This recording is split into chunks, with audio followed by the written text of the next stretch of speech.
E aí, galera do mal, olha aí a questão aí, a primeira questão da seção 1.6, né, a letra E do livro da Diva Fleming, o Cálculo A. E ela quer saber aí mais algumas coisas sobre inequações, né?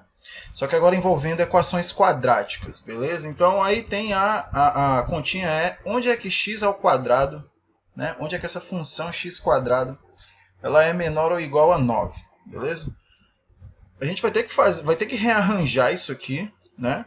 Isso aqui vai ficar desse jeito aqui, ó, x quadrado, passa o 9, né, para o outro lado, ou, para ser mais bonito, né, adiciona os dois lados aí por menos 9, ok? De qualquer forma, vai ficar x quadrado menos 9 menor ou igual a zero, beleza? Aqui, a gente vai ter que aplicar aquela identidade que diz mais ou menos o seguinte, a identidade, né? Que se eu tenho um número ao quadrado, desculpa, se eu tenho um valor ao quadrado menos outro valor ao quadrado, eu vou ter, né, a soma, né, vezes a diferença, né? Produto da soma pela diferença. É o nome dessa identidade aqui. Tranquilo? Aplicando essa identidade aqui no x quadrado menos 9, dá para perceber que o 9 é 3 ao quadrado, né? Então isso aí é fichinha. Se você não conseguiu identificar que o 9 ele é um número, um valor ao quadrado, eu sugiro que você estude um pouco mais fatoração, beleza? Antes de dar um rolê aqui nesse vídeo. Então aqui vai ficar x mais 3, né? Vezes x menos 3, e isso aí menor ou igual a zero. Qual é aí a situação que a gente aplica aí nesse caso aqui? Tá vendo que é uma equação do segundo grau aqui desse lado esquerdo, né? E eu quero saber quais são os valores menores que zero. É aí onde mora, né, o pulo do gato. Valores menores que zero. Lembra do joguinho de sinal? Qual é o joguinho de sinal que me dá valores menores que zero? Ou valores negativos? A gente tem dois casos, né? O primeiro caso seria mais vezes menos, né? Esse caso aqui de multiplicar multiplicar mais por menos vai me dar um valor negativo, ok? Um valor menor que zero. Se eu multiplicar menos por mais, também vai me dar um valor negativo. Fechou? Então eu vou chamar esse primeiro aqui de primeiro caso, ok? E eu vou chamar esse segundo aqui, né, de segundo caso. E a gente vai analisar os dois casos aplicados aqui nessa inequação aqui, tranquilo? No primeiro caso, vai ficar o seguinte, o x mais 3 ele é maior que zero, né? Porque é positivo aqui, então é maior que zero. Então vou colocar aqui x mais 3 é maior que zero. E aqui o x menos 3 ele vai ser negativo, né? Então x menos 3 ele vai ser menor que zero. Então aqui vai me dar o seguinte, x é maior que menos 3, fechou? E x é menor que 3. Vou colocar aqui, vamos agora escrever aqui, vamos agora desenhar aqui uma pequena reta real aqui, só para a gente identificar como é que vai ficar esses dois resultados aqui na nossa reta real. Lembrando que eu acabei de cometer um erro aqui, porque a questão ela quer valores menores ou iguais, ok? Então aqui para todos os casos vão ser menores ou iguais a zero, maiores ou iguais a zero aqui, beleza? Então aqui vou botar uma bolinha fechada na minha reta real aqui, vou colocar o menos 3 primeiro. Vou colocar uma bolinha fechada aqui na reta real, vou colocar o valor 3, certo? Então, no primeiro caso aqui, ó, x maior que menos 3, x maior ou igual a menos 3 quer dizer os valores maiores ou iguais a menos 3, ou seja, todos os valores que estão à direita de menos 3, beleza? Aqui nesse outro aqui, está dizendo x menor ou igual a 3. Os valores menores que 3 e iguais a 3, né, já que a bolinha é fechada, são os valores que estão, né, para o lado esquerdo, né, à esquerda do valor 3 aqui.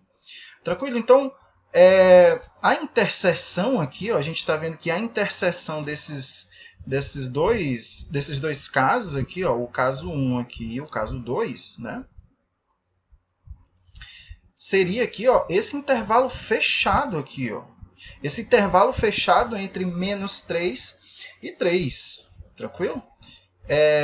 Algumas literaturas escrevem desse formato aqui, ó. X maior ou igual a menos 3, eles escrevem assim, menos 3, né? Menos 3 aqui, um colchete, né? Vírgula mais infinito, beleza? E o mais infinito ele é aberto, né? E aqui nesse caso aqui, ó, x menor que 3, ok? A gente coloca aqui fechado, né? Indo para o menos infinito. E aqui o 3 com um colchete. Esse colchete representa que é um intervalo fechado, né? E o 3 faz parte dele. Esse colchete aqui desse lado também representa que o menos 3 ele faz parte desse intervalo também. Então, se eu fizer, por exemplo, a interseção desses dois conjuntos aqui, ó, eu vou ter esse resultado aqui, ó, que é o conjunto fechado entre menos 3 e 3, ok? A interpretação gráfica desses dois conjuntinhos aqui está aqui feita aqui na nossa reta real, beleza? Aqui de x, aqui, a gente pode chamar essa reta de x. E o resultado dela vai ser igual, beleza? Vou botar aqui um igual ao intervalo fechado entre menos 3 e 3, beleza? Já no segundo caso, olha só, o segundo caso, ele está dizendo que o x mais 3 ele é negativo e o x menos 3 ele é positivo. Então, aqui, escrevendo aqui o segundo caso, e eu estou fazendo isso muito passo a passo, porque de vez em quando eu me esqueço desses conceitos, beleza? Então, aqui vai ser x mais 3. Deixa eu dar uma olhada lá no segundo caso, vai ser negativo, né? O segundo caso vai ser menor ou igual a 0. E o x menos 3, ele vai ser maior ou igual a 0. Então, veja bem aqui, ó. Esse primeiro caso aqui, ó, esse primeiro parênteses aqui, ele vai ficar desse jeito aqui, ó, x menor ou igual a menos 3. E esse aqui vai ficar x maior ou igual a 3. Beleza? Escrevendo, né, dentro da teoria dos conjuntos, vai ficar x menor ou igual a menos 3. Seria indo para o menos infinito. Ok? Só que indo de menos 3 até menos infinito, ok? Que são os valores menores que menos 3. E esse aqui vai ficar x maior ou igual a 3, ou seja, seria o 3 indo para o mais infinito, né? 3 aqui,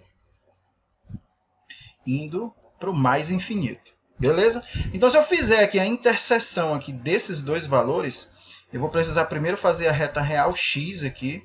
Claro, vou colocar um intervalo aqui, menos 3 e 3, ok? Igual o primeiro caso. E aí agora eu vou analisar aqui, ó, x menor ou igual a menos 3, beleza? Ou seja, são os valores que estão à esquerda de menos 3. X maior ou igual a 3 são os valores que estão à direita de 3. A gente percebe aí que não tem nada em comum aí nessa situação, beleza? É tanto que as retas aqui, ó, que representam cada conjuntinho desse aqui, elas não se encontram, beleza? Diferente aqui do primeiro caso. Ó, as retas estão se encontrando aqui entre menos 3 e 3, beleza? Então, esse caso aqui, cara, vai ser um conjunto vazio. Beleza? Então, o resultado aqui do segundo caso vai ser um conjunto vazio. Ou seja, no primeiro caso, o valor seria menos 3 e 3. E no segundo caso, é um conjunto vazio. Ou seja, a resposta para essa inequação aqui, para essa questão, seria justamente, né, vou escrever aqui, solução. A solução dessa inequação seria menos 3 e 3 dentro de um intervalo fechado. Beleza? Tem uma outra forma de fazer isso daí, só que depende muito da sua visão gráfica, né? Eu tenho aqui, por exemplo, uma equação quadrática, né? Vou escrever de novo aqui, vou mostrar como é que faz essa outra forma. Por exemplo, aqui a questão seria x ao quadrado é menor ou igual a 9. A gente faz os mesmos processos, né? X quadrado menos 9 é menor ou igual a 0. Aqui ficaria x mais 3 e x menos 3 menor ou igual a 0. E aí o que a gente faz? Em vez de fazer dois casos, a gente analisa aqui, ó, dentro do gráfico da equação do segundo grau, como é que vai ser o comportamento do sinal. Beleza? Então aqui seria menos 3 e aqui seria 3.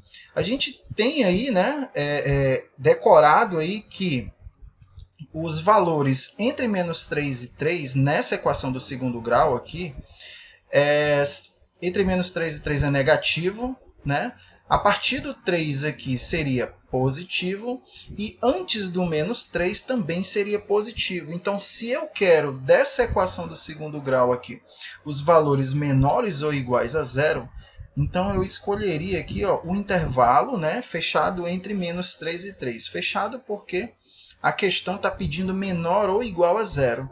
Beleza? E aí a solução disso aqui seria também o intervalo fechado entre menos 3 e 3. Beleza? A segunda forma de resolver ela é um pouco mais rápida, né? Justamente pelo fato da gente já conhecer aqui qual é o comportamento dos sinais de uma equação do segundo grau que tem o coeficiente, né, no lado do x ao quadrado positivo. Beleza? Então é isso aí. É desse jeito, pelo menos é desses dois jeitos aí que eu consigo resolver aí essa inequação. Se você teve alguma dúvida aí, pode botar aí nos comentários aí que eu vou estar entrando em contato aí com você aí. E é isso aí. Valeu!